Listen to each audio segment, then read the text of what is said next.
Don't start wholesaling till you know these 8 things. Hey guys, it's Rick Ginn. In this video, I'm going to go through the do's and don'ts of what you must know when you get started in wholesaling. And if you stay to the end, I'll give you one little secret bonus. But before I do that, do me a favor, make sure you smash that like button, hit that subscribe button, share this video with someone who wants to learn the truth about wholesaling. So these are in no particular order, but you have to know this and just make sure you integrate these things of the do's and don'ts in your wholesale business. So number 1, make sure every contract you write has a contingency period, also known as an inspection period. Now, just so you know, the norm in real estate, even with realtors, is they usually have a minimum 7, sometimes 10, 14-day inspection. The reason you need an inspection is you're going to have to make sure you can find a cash buyer for your contract, because remember, you're assigning the contract. We get deeply discounted properties and we provide them the cash buyers as a service. Now, how long you do the inspection period? My recommendation is the goal is going to be 30 days, but it's going to have to be matched to your experience and the tolerance of the seller. No one size fits all, but you can't have 3, 5, and even 7-day inspections because most of you do not have enough time or enough cash buyers. But no matter what you do, make sure you have an inspection period in your wholesale contract. Number 2,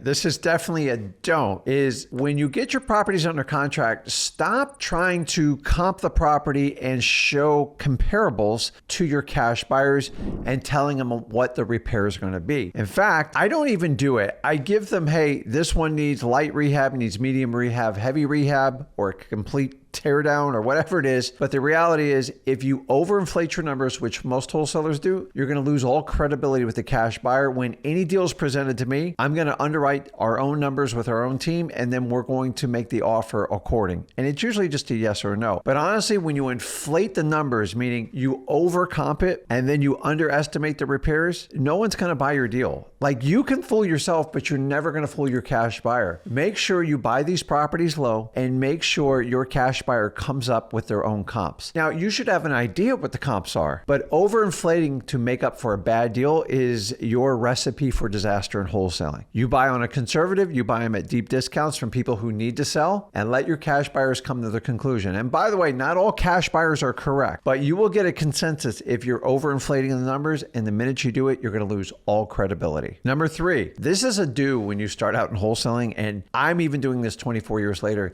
You have to make sure you create win-win situations, meaning the seller has to benefit. You have to solve a problem and you have to give them certainty. And in exchange for the speed and convenience, they're going to give up some equity in the property so you can meet their needs. So we have to create a win for the seller, obviously a win for a wholesaler. And the reality is, if you do that, you can create a win for your cash buyer. Anytime the transaction is weighted one side where you're overpaying for the property, the only benefit is to the seller, and you're probably never going to close because you're never going to find a cash buyer.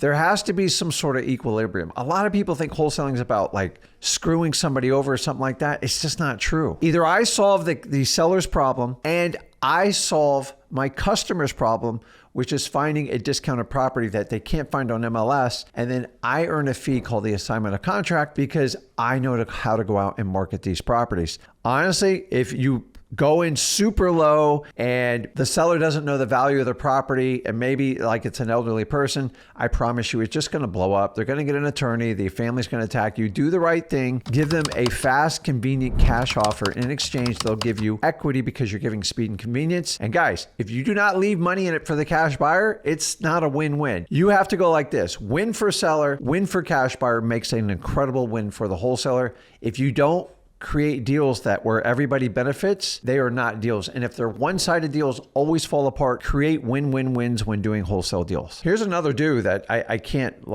emphasize this enough. Make sure you're wholesaling and not speculating. You see, speculating is when you throw a price out there and you hope a bunch of factors happen to increase the value of the property. That's not wholesaling.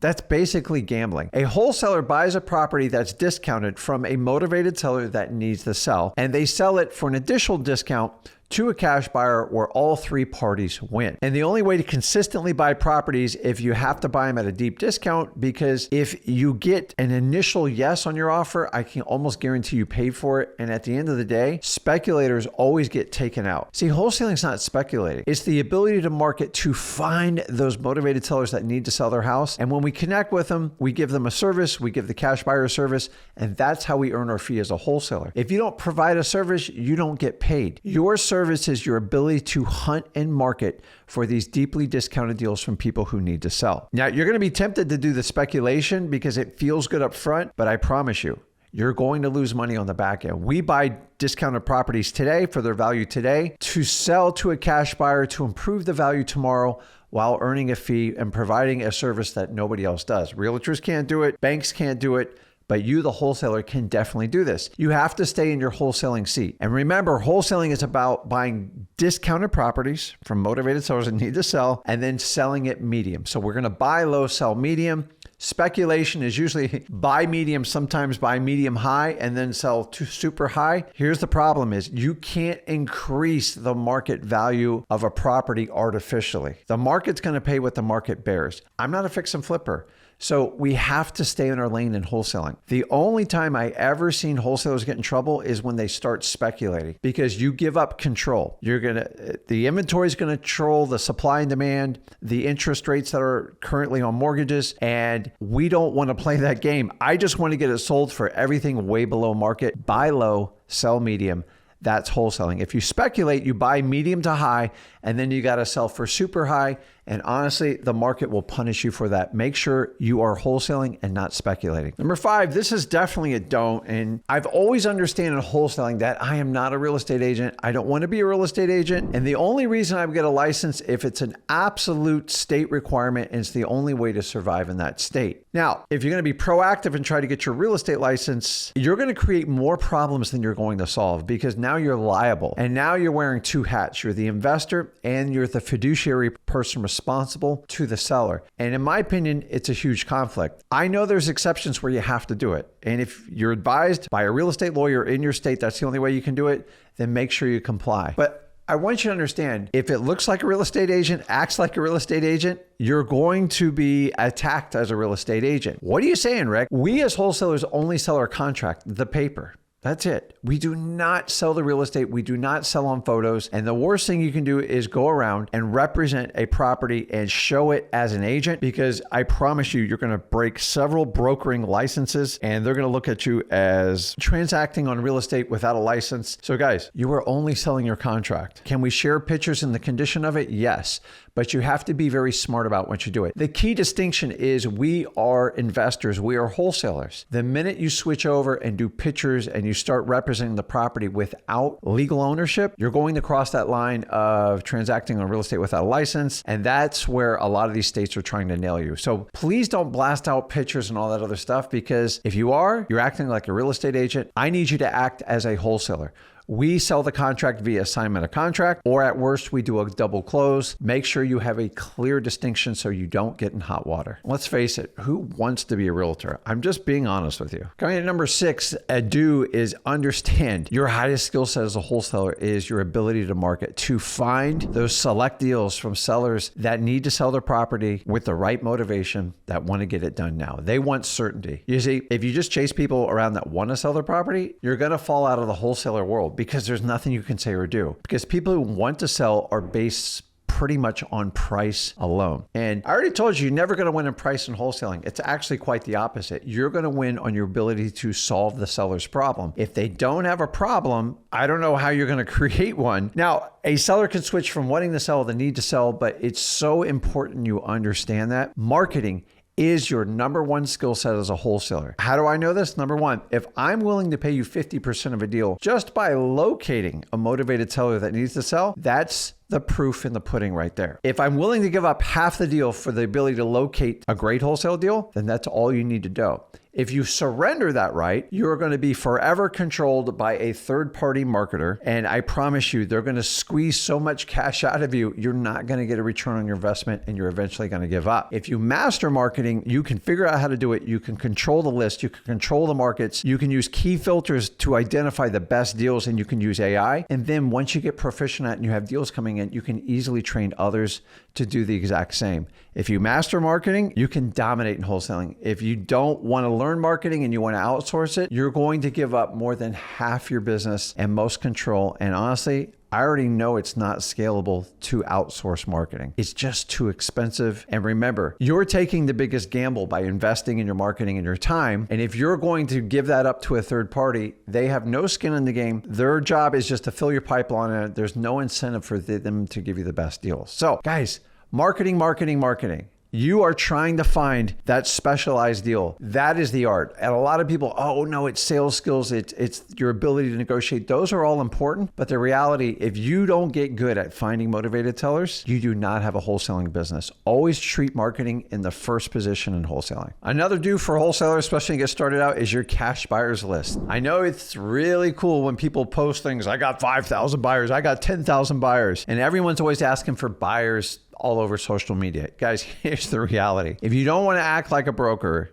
and you don't want to be treated like a real estate agent, don't act like one. Meaning, do not send people out on these massive lists. I had someone tell me the other day they have 10,000 cash buyers. I go, you got 10,000 properties? Have you sold 100 properties? The reality is you have 9,962 wholesalers and maybe 20 or 30 cash buyers on that list. And you know who else is on your list? All the government agencies, all the states that are looking to bust you on transacting real estate without a license. Why? Because you keep representing properties that you don't own and you are putting out documentation for people to nail you. So please understand this. Quality over quantity. And if you want to learn how to do all this stuff, go over to freewholesaling.com. This is one of the reasons we love XLeads. And XLeads is a software me and my son have created that we can actually vet cash buyers to make sure they're legit without even picking up the phone and calling them. So the reality is, I promise you, if you got a list of 5,000 or 10,000 buyers, there's not a ton of cash buyers on there because there's not that many in a given market. So guys, quality over quantity. If you want to use a software like XLeads, it'll do it all for you. You don't have to pay 30, 40 grand to do these complicated softwares. And if you get the X plan, it will do the entire thing for you and actually help you dispo your deals. Now, knowing that, understand this. If you had 10 quality cash buyers, you're 1,000 times better than the guy who has 10,000 cash buyers, because I've never seen anybody have legitimate cash buyers. It's more of a brag and it feeds their ego. It's never going to feed their deals. Quality over quantity when it comes to cash buyers. If you want to simplify it, make sure you get an X plan deal. We have an entire dispo suite that will actually automate this entire thing for you. But if you're going to get cash buyers, I would get rid of the wholesalers off of it unless you're doing particular JV deals, especially in virtual markets. Quality over quantity always rules when it comes to cash buyers. And the sooner you do it, the better. The next one, number 7, the absolute must, I call it a must, is you've got to work with your title company. Now, every now and then someone's going to tell you, hey, Rick, I want to buy your deal, but I want to use my own title company. Listen, I've fallen for this trap. It is a trap. It is going to be a problem. You are not in control when you do that. And the reality is this is when all the games begin. So I want to use my title company. I already know the set fees. I already know when they fund it, they put down their earnest money on the assignment of contract. And I know the deal is moving forward because I have a team looking out for me. The minute you give that up, a lot of times people don't understand how an assignment of contract works. Maybe that title company makes it over dramatic with your seller and screws up the deal. Maybe they piss off the cash buyer.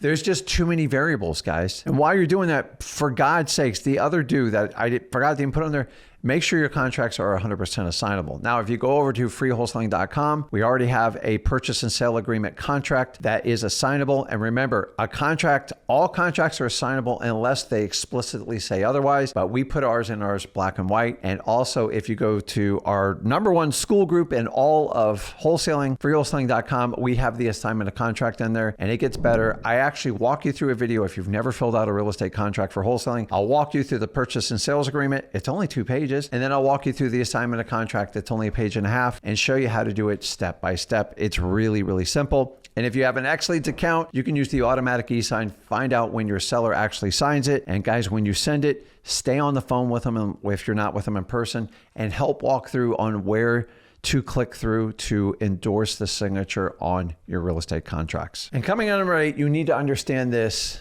This is just a reality. I don't know why more people don't say it. Most wholesale deals fail. Why? You have to go through a pipeline. And if you use a system like XLeads, you go over to XLeads.com, is you can bring all your deals into the pipeline. And then there at the very end, those are the deals that come out. And we start with a big wide scope and we work our way down the pipeline. And listen, if I have 10 deals under contract, I don't expect 10 to ever close because I'm always going to push the limit. Some have title issues, some sellers back out, some sellers don't show up to the closing table. Crazy stuff happens. And so many people think everything's like 100% in real estate. In fact, if I get 100 leads and I can talk to 3 to 5 people that are interested in selling their house that need to sell, and I can get like 1 contract out of that, I'm happy. Do you see? Like, I understand I have to go through a lot of no's to get the ultimate yes. And if you know that, not every deal is going to move forward. And some of you guys doing 1 or 2 deals, you're hanging on a thread and you expect everything to close. Here's the reality, guys. A lot of deals fail. So you have to increase your marketing. You have to use system. You have to use softwares like XLeads so you can maximize your opportunities. And guys, with your XLeads,